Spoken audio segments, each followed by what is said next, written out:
if you got a good self-image, if you have your goals set in life, if you've got the right mental attitude, nobody has to tell you, go to work. That just follows naturally. So this is what we're going to work on. And you got to have a desire to succeed. You can't just casually want the good things in life. It's got to become a passion for you. Your dream has got to be more than just an idle thought. You got to be willing to build the foundation under it, and that's for sure.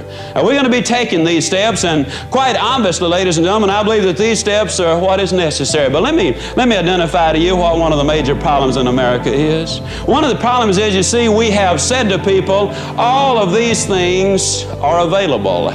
We've shown them the big homes, the big cars, the swimming pools, the jet set, the style of living that a lot of people say, yeah, I'd kind of like that. And then on the other side of the ledger, we have said everybody not only can get these things, but everybody deserves these things. America is a rich and affluent land, and everybody can get them. Then we have another segment of society that says that crime is caused by poverty, with one segment saying, you deserve these things and you ought to have them, and another segment saying that crime is caused by poverty. We subliminally, subconsciously plant a thought. Don't wait to get it, go get it right now. There has never been a definitive study that establishes any correlation between crime and poverty. During the Great Depression, the crime rate was much lower in 1939 than it was in 1930, at the end of a decade of the roughest depression our country has ever had. So what we're saying is, let's start climbing some steps. You see, we could draw you an elevator to the top, but I'd have to be honest and say the elevator doesn't work.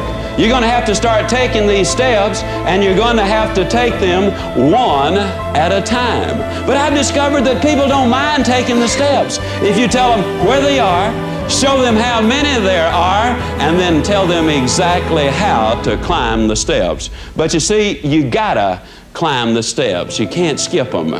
On September the 15th, 1944, in Jackson, Mississippi, at the YWCA at exactly 18 minutes after 8 o'clock, I saw the prettiest little girl standing over by the Nickelodeon. Now, some of you won't know what a Nickelodeon is. That's a jukebox, okay? And I thought to myself, boy, what I'd really like to do is I'd like to go over there and I'd like to grab her in my arms and I'd like to start hugging her and kissing her right now. That's exactly what I wanted to do.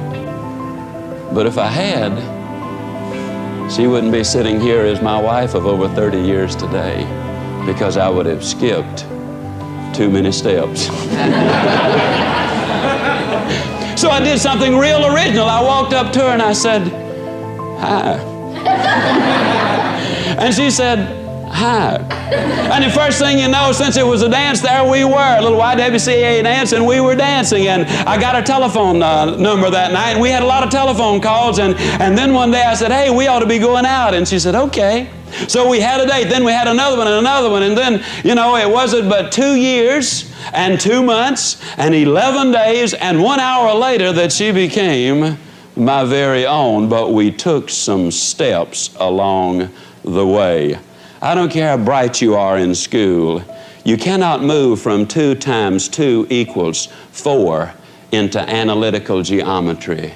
You got to take some steps. Now, the mistake a lot of people make is they get on one step and sit there. That's not what I'm talking about either. What I'm talking about is taking these steps, and then you will get these things. A lot of people say, well, what do you do to get started? Well, let me tell you a little story.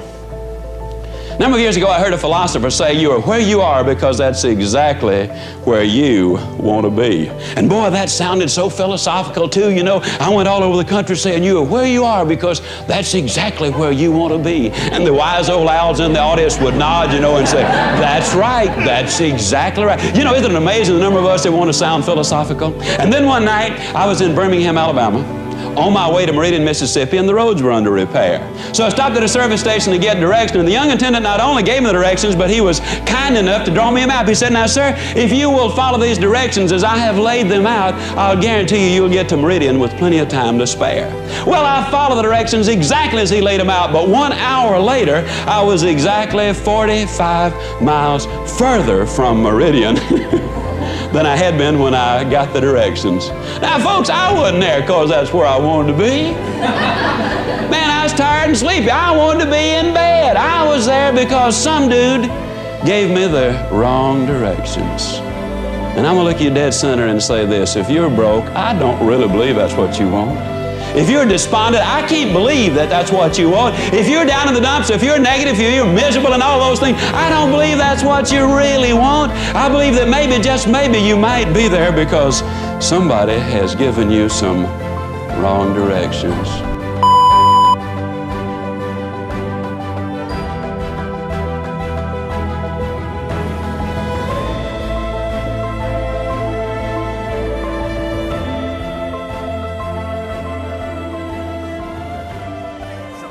That's a lot tougher than you, and it's going to test your will, and it's going to test your heart. If it's just about you and it's just about the